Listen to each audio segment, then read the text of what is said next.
الحمد للہ والصلاة والسلام علی رسول اللہ اما بعد اعوذ باللہ من الشیطان الرجیم بسم اللہ الرحمن الرحیم یا ایہا الذین آمنوا ان تطیعوا الذین کفروا یردوکم علی اعقابکم فتنقلبوا خاسرین بل اللہ مولاکم وهو خیر الناصرین۔ آج کی کلاس سورہ آل عمران کی آیت نمبر 149 سے اس کا آغاز ہوگا۔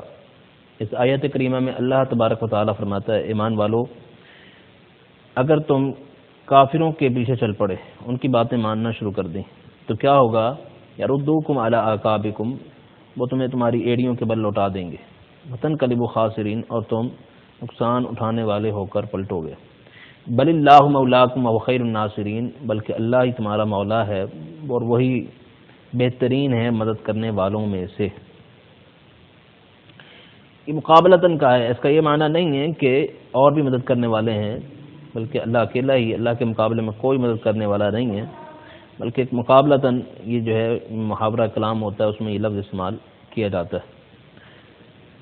سنلقی فی قلوب الذین کفروا الرعب بما اشرکوا باللہ ما لم ينزل به سلطانا ومأواہم النار وبئس مثوى الظالمین، اور ان قریب ہم ان کافروں کے دلوں میں ان کے شرک کی وجہ سے، جو انہوں نے اللہ کے ساتھ باطل معبودوں کو شریک بنایا ہے، اس وجہ سے جو ہے ہم ان کے دلوں میں رعب ڈال دیں گے، اور پھر جو انہوں نے شریک بنایا ہے معلوم نزل بھی سلطانہ، اللہ نے اس کی کوئی دلیل نازل نہیں کی، ان کے دلوں میں ہم اللہ تعالیٰ رعب ڈال دے گا۔ ومأواہم النار، اور ان کا ٹھکانہ جہنم ہوگا۔ وبئس مثوى الظالمین، اور ظالموں کا یہ بہت برا ٹھکانہ ہے۔ وَلَقَدْ صَدَقَكُمُ اللَّهُ وَعْدَهُ إِذْ تَحُسُّونَهُم بِإِذْنِهِ، اور بلا شبہ اللہ نے اپنے وعدے کو سچا کر دکھایا جب تم انہیں کاٹ رہے تھے اللہ کے حکم کے ساتھ۔ حتیٰ اذا فشلتم وتنازعتم فی الامر، حتیٰ کہ جب تم نے ہمت ہار دی اور معاملے میں جھگڑا کیا۔ مراد اس سے وہ عبداللہ بن جبیر رضی اللہ تعالیٰ عنہ کے ساتھیوں کا واقعہ ہے کہ جب ان کو ایک جگہ مقرر کر دیا نبی کریم صلی اللہ علیہ وسلم نے کہ یہاں اس جگہ کو تم نے نہیں چھوڑنا، اس جانب سے دشمن کے آنے کا اندیشہ ہے۔ جب انہوں نے محسوس کیا کہ اب تو جنگ تقریباً ختم ہو چکی ہے، کافر بھاگ چکے ہیں اور ہمارے ساتھی مال غنیمت سمیٹ رہے ہیں، لہذا ہمیں اب جو ہے یہ جگہ چھوڑ دینی چاہیے۔ عبداللہ بن جبیر انہیں روکتے رہے، لیکن بہرحال انہوں نے اس جگہ کو چھوڑ دیا۔ نبی کریم صلی اللہ علیہ وسلم کی ایک نافرمانی ہے جس کے لیے قرآن کریم نے عصیتم کا لفظ استعمال کیا۔ بظاہر وہ یہ سمجھے کہ اب اس کی ضرورت نہیں،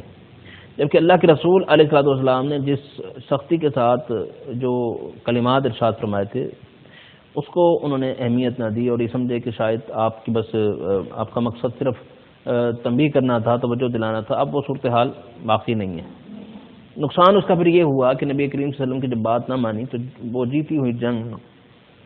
جو ہے وہ نقصان میں بدل گئی۔ خاصا نقصان مسلمانوں کو اٹھانا پڑا کہ 70 مسلمان شہید ہوئے۔ اس بارے میں اللہ تبارک و تعالیٰ فرماتا ہے کہ وَعَصَيْتُم مِّن بَعْدِ مَا أَرَاكُم مَّا تُحِبُّونَ،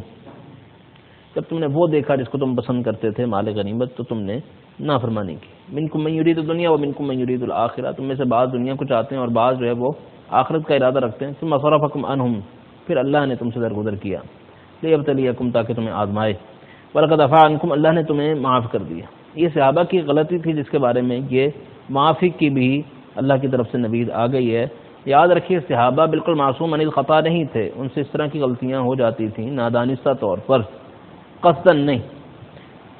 اور پھر وہ جب انہیں احساس ہوتا کہ یہ غلطی ہے تو وہ اپنے گناہوں کی معافی مانگتے تو اللہ تبارک و تعالی معاف فرما دیتا تھا، اور بالآخر بہرحال ان کے ساتھ اب عفو والا معاملہ یہ اللہ کی طرف سے جڑا ہوا ہے، اور پورے اس طبقہ صحابہ کے لیے رضی اللہ عنہم ورضوا عنہ کا جو ہے وہ ایک درجہ موجود ہے کہ سب کے سب کو اللہ نے معاف کر دیا ہے اور سب سے اللہ راضی۔ ہاں دنیاوی زندگی میں اگر وقتاً فوقتاً اس طرح کی غلطی ہو جاتی تو ساتھ ہی ایسی صورت بن جاتی کہ وہ صحابہ فوراً معافی مانگ لیتے۔ بالآخر اب نوعیت یہ ہے کہ اب ان کے ساتھ کوئی کسی طرح کی گناہ کی نسبت جائز نہیں ہے، کیونکہ اگر کوئی اس طرح کی کوئی غلطی ہوئی ہے تو فوراً انہوں نے معافیاں مانگ لی، اللہ نے انہیں معاف کر دیا ہے، اور بالآخر رضی اللہ عنہ کا سرٹیفکیٹ انہیں مل چکا ہے۔ لہذا اگر کوئی شخص کسی طور اب بھی صحابہ کے بارے میں یہ نظریہ رکھتا ہے کہ بعض صحابہ گناہگار تھے یا کسی نافرمانی کی معصیت کی ایسی نسبت کرتا ہے کہ یہ تصور پیدا ہو کہ گویا کہ اللہ ان سے راضی نہیں ہے یا اس کا ابھی بھی کوئی معاملہ باقی ہے، تو یقیناً یہ منہج سلف صالحین کا منہج نہیں ہے، بلکہ اس منہج کو روافضہ کے منہج سے تعبیر کیا گیا ہے جو کہ گمراہی والا رستہ ہے۔ اللہ تبارک و تعالیٰ فرماتا ہے کہ وَلَقَدْ عَفَا عَنْكُمْ، اللہ نے پھر تم سے درگزر کیا، وَاللَّهُ ذُو فَضْلٍ عَلَى الْمُؤْمِنِينَ، اور اللہ تعالیٰ مومنوں پر بڑا فضل کرنے والا ہے۔ اِذْ تُصْعِدُونَ وَلَا تَلْوُونَ عَلَى أَحَدٍ وَالرَّسُولُ يَدْعُوكُمْ فِي أُخْرَاكُمْ فَأَثَابَكُمْ غَمًّا بِغَمٍّ لِكَيْ لَا تَحْزَنُوا عَلَى مَا فَاتَكُمْ وَلَا مَا أَصَابَكُمْ وَاللَّهُ خَبِيرٌ بِمَا تَعْمَلُونَ۔ اور جب تم یعنی چڑھتے جا رہے تھے پہاڑ پر اور پیچھے مڑ کر دیکھ نہ رہے تھے اور رسول پیچھے سے آوازیں دے رہے تھے، نبی کریم صلی اللہ علیہ وسلم یعنی آوازیں دے رہے ہیں، اور یکدم جب دوبارہ کفار نے حملہ کیا تو بہت سارے صحابہ کو سوجے ہی نہ اور وہ جان بچانے کے لیے اس طرح سے ادھر ادھر دوڑے، تو یہ اس ایک اچانک والی جو کیفیت ہے اس تناظر میں یہ آیت کریمہ ہے کہ تم اس طرح سے دوڑے کہ نبی کریم صلی اللہ علیہ وسلم سے بالکل غافل ہو گئے۔ ہاں یہ الگ بات ہے پھر جیسی افواہ پھیلی اور جیسی ان کے حواس بحال ہوئے، پھر یہ صحابہ دوبارہ جڑے بھی اور نبی کریم صلی اللہ علیہ وسلم کی حفاظت کے لیے بھی جمع ہوئے، وہ واقعات بھی موجود ہیں، لیکن یہ فوری طور پر بننے والی کیفیت ہے، اس کا نقشہ یہاں کھینچا جا رہا ہے کہ وہ رسول یدعوکم فی اخراکم فاصابکم غما بغم، پھر تمہیں غم کے ساتھ غم پہنچا لکھی لا تحزنوا علی ما فاتکم، تاکہ جو تم سے فوت ہو گیا ہے، رہ گیا ہے، ہاتھ سے نکل گیا ہے، اس پر تم غمزدہ نہ ہو، ولا ما اصابکم، اور جو تمہیں مصیبت پہنچی ہے اس پر بھی تم غمزدہ نہ ہو، واللہ خبیر بما تعملون، اللہ تعالیٰ تمہارے اعمال سے باخبر ہے۔ ثم انزل علیکم من بعد الغم امنۃ نعاسا یغشى طائفۃ منکم، پھر اللہ نے تم پر غم کے بعد امن کو نازل کیا، سکون کو نازل کیا اور نیند کو، اونگ کو، یغشى طائفۃ منکم، جس نے ایک گروہ کو تم میں سے ڈھانپ لیا، وطائفۃ قد اہمتهم انفسهم يظنون باللہ غیر الحق ظن الجاہلیہ، اور ایک گروہ اس کو ابھارا ان کے نفسوں نے کہ وہ اللہ کے بارے میں وہ جاہلیت والا گمان رکھ لیں کہ آج تو بس ہم مرے۔ تو ایک گروہ کو اللہ تبارک و تعالیٰ نے جب نیند میں اور یہ یعنی اونگ کے ساتھ ڈھانپ لیا، تذکرہ مزید وضاحت کے ساتھ حدیث میں موجود ہے کہ صحابہ فرماتے ہیں کہ ہم پر اونگ بالکل چھا گئی تھی، ہم نے دیکھا کہ یعنی صحابہ کرام عہد میں کھڑے ہوئے ہیں، صفوں میں کھڑے ہوئے ہیں، اور اونگ کی وجہ سے ان کی تلواریں ان کے ہاتھوں سے جیسے ابھی گرے جاتی ہیں، بعض کی گر بھی جاتی تھیں، وہ اسے اٹھا لیتا پھر۔ تو اللہ تبارک و تعالیٰ نے دوران جنگ ان کو اس طرح کی اونگ دے کر ایک سکون اور سکینت والا معاملہ ان کے ساتھ کیا، اور یہ بھی ایک بہت بڑی نعمت ہے۔ قل ان الامر کلہ للہ، اے پیغمبر علیہ الصلوۃ والسلام آپ فرما دیں کہ معاملہ سارا کے سارا اللہ کے لیے ہے۔ یخفون فی انفسہم ما لا یبدون لک، وہ چھپاتے ہیں اپنے دلوں میں وہ جو ظاہر نہیں کرتے آپ کے لیے۔ یقولون لو کان لنا من الامر شیء ما قتلنا ہاہنا، وہ کہتے ہیں اگر جو ہے معاملہ ہوتا کچھ ہمارا تو ہم یوں قتل نہ کیے جاتے، یعنی ہماری بات مان لی جاتی، ہم نے کہا تھا کہ مدینے میں لڑتے ہیں، یہاں نہیں آتے، تو اب یہ اس کے نقصانات ہم بھگت رہے ہیں۔ قل لو کنتم فی بیوتکم لبرز الذین کتب علیہم القتل الی مضاجعہم، نبی کریم صلی اللہ علیہ وسلم آپ فرما دیں کہ اگر تم اپنے گھروں میں بھی ہوتے تو تمہارے ساتھ یہی ہوتا کہ یہ قتل تمہیں وہاں بھی پہنچ سکتا تھا، یہ قتل کی جگہ تمہارے لیے وہاں بھی اللہ تعالیٰ ظاہر کر دیتا، اور موت تو پھر اینما تکونوا یدرککم الموت ولو کنتم فی بروج مشیدہ، موت تو ہر جگہ تمہیں آ کر رہنی، خواہ تم جو ہے نا مضبوط قلعوں میں ہو۔ ولیبتلی اللہ ما فی صدورکم ولیمحص ما فی قلوبکم واللہ علیم بذات الصدور، اور اللہ تعالیٰ تمہیں جو ہے وہ آزماتا ہے جو کچھ تمہارے سینوں میں ہے، اور بالکل صاف کر دے تمہارے جو کچھ دلوں میں ہے، واللہ علیم بذات الصدور، اور اللہ تعالیٰ دلوں کے حال جاننے والا ہے۔ تو یہ مقاصد ہے اس طرح کی آزمائش کے کہ اللہ تعالیٰ دلوں کا بھی تصفیہ کرتا ہے، اس کی صفائی کرتا ہے، اور یقیناً صفائی کی صورت یہ ہوتی ہے کہ انسان جب صبر کرتا ہے اور اللہ سے تعلق جوڑتا ہے تو یوں صفائی ممکن ہوتی ہے، اور اگر وہ شکوہ شکایتوں کی طرف آ جائے اور اللہ سے مایوسی کا اظہار کرے تو یہ بھی مومن کو شیبہ نہیں دیتا، اس سے مزید جو ہے وہ دل میں بیماری بڑھ جاتی ہے۔ ان الذين تولوا منكم يوم التقى الجمعان انما استزلهم الشيطان ببعض ما كسبوا ولقد عفا الله عنهم ان الله غفور حليم، اور بے شک وہ لوگ جو تم میں سے اس دن یعنی پھر گئے، پیٹ پھیر کر چلے گئے، عبداللہ بن ابی اور دیگر لوگ، جس دن یہ دو گروہ آمنے سامنے ہوئے، انما استزلهم الشيطان ببعض ما كسبوا، بے شک ان کو شیطان نے پھسلایا ان کے بعد اعمال کی وجہ سے، ولقد عفا الله عنهم، اللہ نے ان سے درگزر کیا، ان لوگوں سے جو ان میں سے مومنین تھے، اللہ نے ان سے درگزر کیا، ان کو معاف کر دیا، کیونکہ تمام ہی پیچھے ہٹنے والے منافقین نہیں تھے، بلکہ بعض لوگ نوعیت کو نہ سمجھ سکے اور ان سے اس طرح کی غلطی ہو گئی، اللہ نے ان سے درگزر کیا۔ ان اللہ غفور حلیم، بے شک اللہ تعالیٰ بخشنے والا بردبار ہے۔ یا ایھا الذین آمنوا لا تکونوا کالذین کفروا وقالوا لاخوانهم اذا ضربوا في الارض او كانوا غزا لو كانوا عندنا ما ماتوا، اے ایمان والو تم کافروں کی طرح نہ ہو جاؤ۔ وقالوا لاخوانهم، اور انہوں نے اپنے بھائیوں سے کہا کہ جب تم زمین میں چلو یا غزوہ کرو، لو کانوا عندنا ما ماتوا وما قتلوا، یعنی جب وہ زمین میں چلتے ہیں اور غزوہ کرنے کے لیے نکلتے ہیں تو ان سے کہتے ہیں اگر یہ ہمارے پاس ہی رہتے، نکلتے نہ، یہیں بیٹھے رہتے جس طرح سے ہم بیٹھے ہوئے ہیں، تو یہ مارے نہ جاتے، قتل نہ کیے جاتے۔ یجعل اللہ ذلک حسرۃ فی قلوبہم، اور اللہ نے یہ معاملہ اس لیے کیا ہے تاکہ اللہ تعالیٰ ان کے دلوں میں حسرت بنا دے۔ واللہ یحیی و یمیت، اور اللہ تعالیٰ زندگی دینے والا ہے اور وہی موت دینے والا ہے۔ واللہ بما تعملون بصیر، اور اللہ تعالیٰ ہمارے اعمال کو خوب دیکھنے والا ہے۔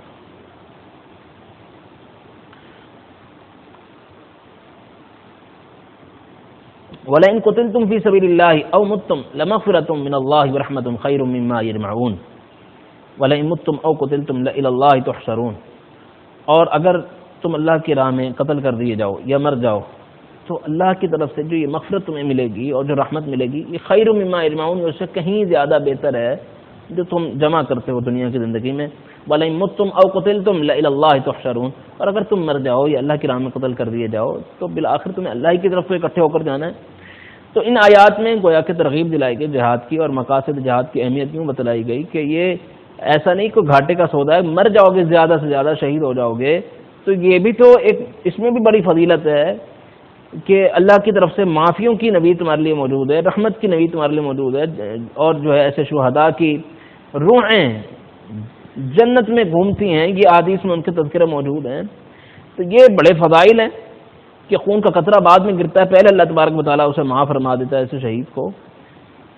تو اس لیے یہاں اس انداز میں اس کی توجہ دلائی گئی کہ دنیا سے کہیں زیادہ بڑھ کر یہ دولت ہے اگر کوئی اس کو سمجھے تو۔ فَبِمَا رَحْمَةٍ مِّنَ اللَّهِ لِنتَ لَهُمْ، اور یہ اللہ کی رحمت کی وجہ سے ہے کہ آپ بڑے نرم ہیں ان کے لیے۔ وَلَوْ كُنْتَ فَظًّا غَلِيظَ الْقَلْبِ لَانفَضُّوا مِنْ حَوْلِكَ، اگر آپ سخت دل ہوتے اور عمدہ اخلاق والے نہ ہوتے تو یہ آپ کے قریب بھی نہ بھٹکتے۔ نبی کریم صلی اللہ علیہ وسلم اعلیٰ اخلاق کے مالک تھے، اور جس کی گواہی خود اللہ تبارک و تعالیٰ نے دی کہ وَإِنَّكَ لَعَلَىٰ خُلُقٍ عَظِيمٍ، کہ آپ خلق عظیم پر ہیں، یعنی آپ ذو خلق نہیں، لعلی خلق عظیم، خلق عظیم پر ہیں کا مطلب یہ کہ بالکل سرتپا خلق عظیم اخلاق کے حامل ہیں آپ، جن کے اخلاق کو سیدہ عائشہ نے فرمایا کہ کانا خلقہ القرآن، آپ کا اخلاق تو تھا ہی قرآن، آپ چلتے پھرتے قرآن تھے، یعنی قرآنی تمام احکامات آپ نے اپنے اوپر نافذ کیے ہوئے تھے، اور جن سے قرآن کریم نے روک دیا ہے اس کو بھی اپنے اوپر نافذ کیا ہوا تھا، اس سے بالکل دور تھے اور بچے ہوئے تھے۔ تو آپ اعلیٰ اخلاق کے حامل، سیدنا ثمامہ کا واقعہ آپ کے سامنے ہے۔ کون سی چیز جو ہے وہ دین کی طرف انہیں لے کر آئی ہے؟ ایک ہی چیز ہے، اور وہ آپ کا اعلیٰ اخلاق ہے کہ وہ شخص جو آپ کے لیے سخت زبان استعمال کرتا ہے، نفرت کا اظہار کرتا ہے شہر مدینہ کے بارے میں اور آپ کے بارے میں، آپ پھر بھی اسے معاف کر دیں اور کہیں کہ اسے جانے دو، اسے چھوڑ دو، بس یہ ایک ایسا انداز تھا کہ ثمامہ بن اسال فوراً جو ہے وہ اپنے آپ کو نبی کریم صلی اللہ علیہ وسلم کے حوالے کر دیتے ہیں اور اسلام قبول کر لیتے ہیں۔ تو یہ آپ کا ایک اعلیٰ ترین اخلاق ہے نا، کہ اللہ کے رسول علیہ الصلوۃ والسلام نے کوئی اور عمل نہیں کیا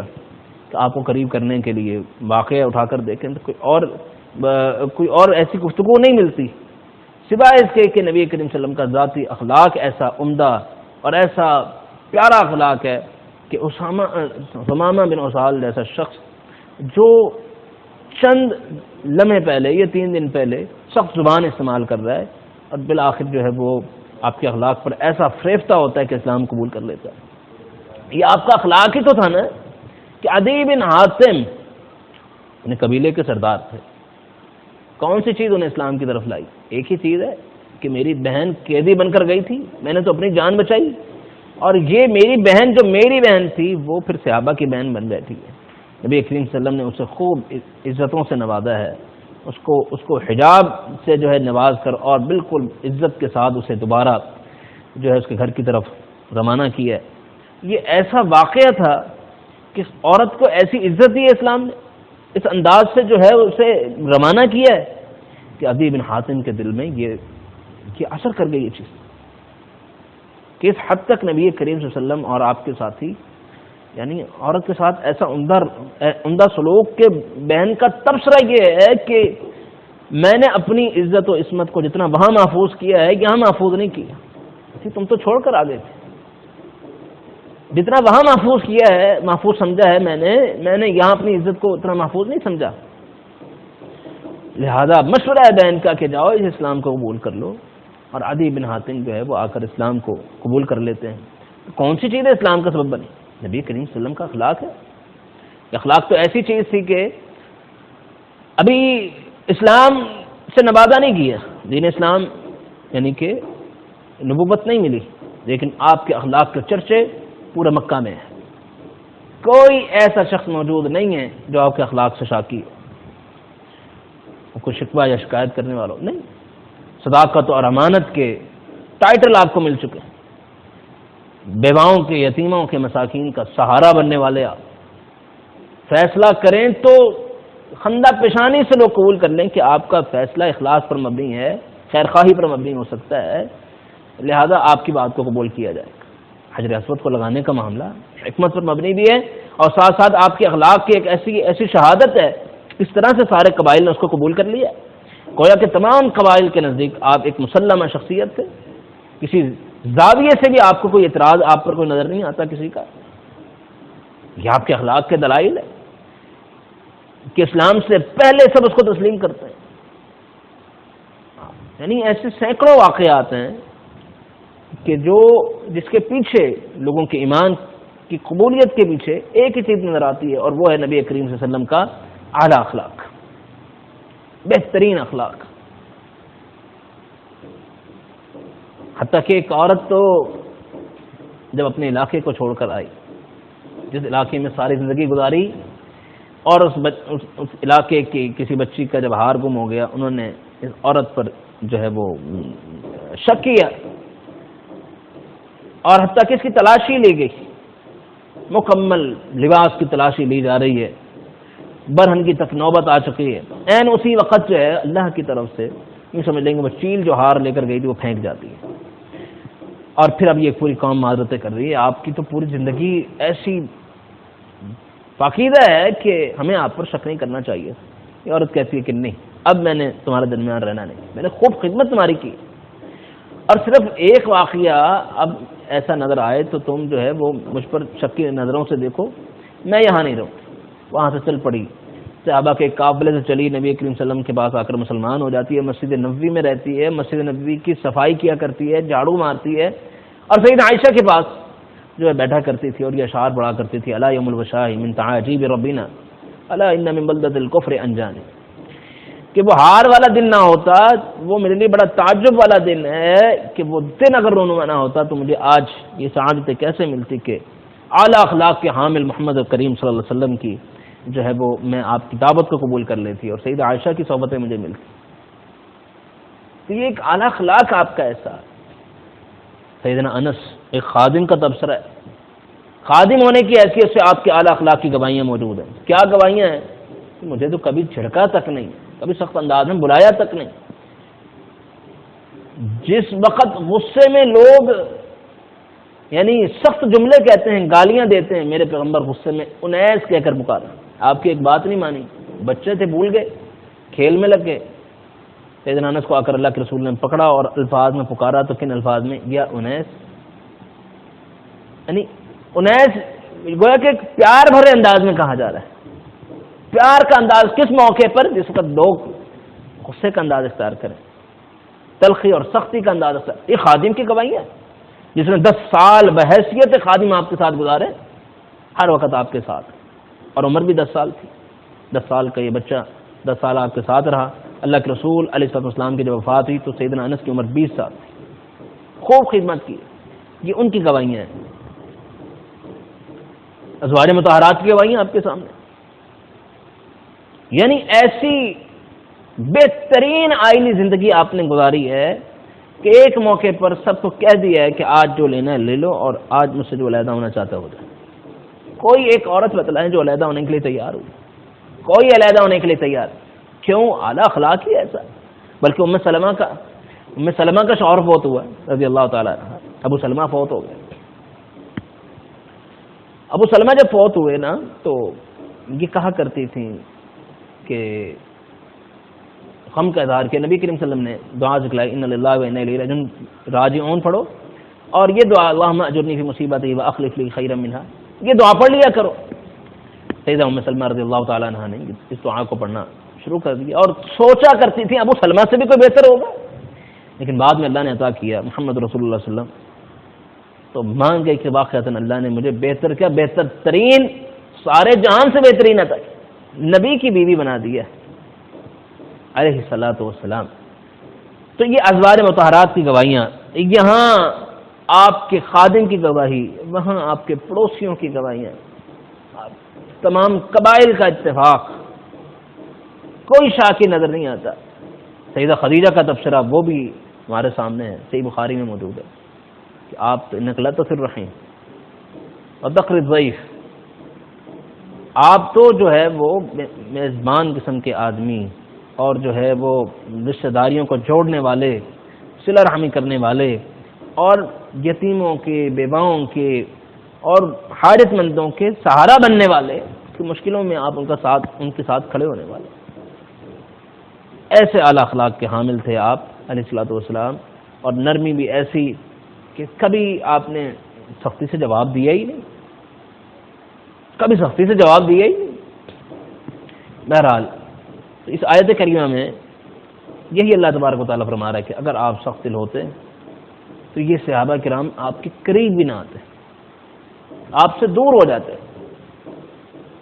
تو ہمیں بحیثیت امتی اب ہماری ذمہ داری بھی یہی ہے کہ ہمارا اخلاق بھی ایسا ہونا چاہیے جو نرمی پر قائم ہو، اور بالکل سختی اور تلخی ہمارے مزاج کا حصہ نہیں ہونا چاہیے، ہمارے اخلاقیات کا حصہ نہیں ہونا چاہیے. اللہ تعالیٰ سے دعا ہے کہ اللہ تعالیٰ ہمیں اچھے اخلاق کو اپنانے کی توفیق عطا فرمائے، اور وہ امور یا وہ باتیں جو برے اخلاق کا حصے ہیں اللہ تعالیٰ ان سے ہمیں محفوظ رکھے. سخت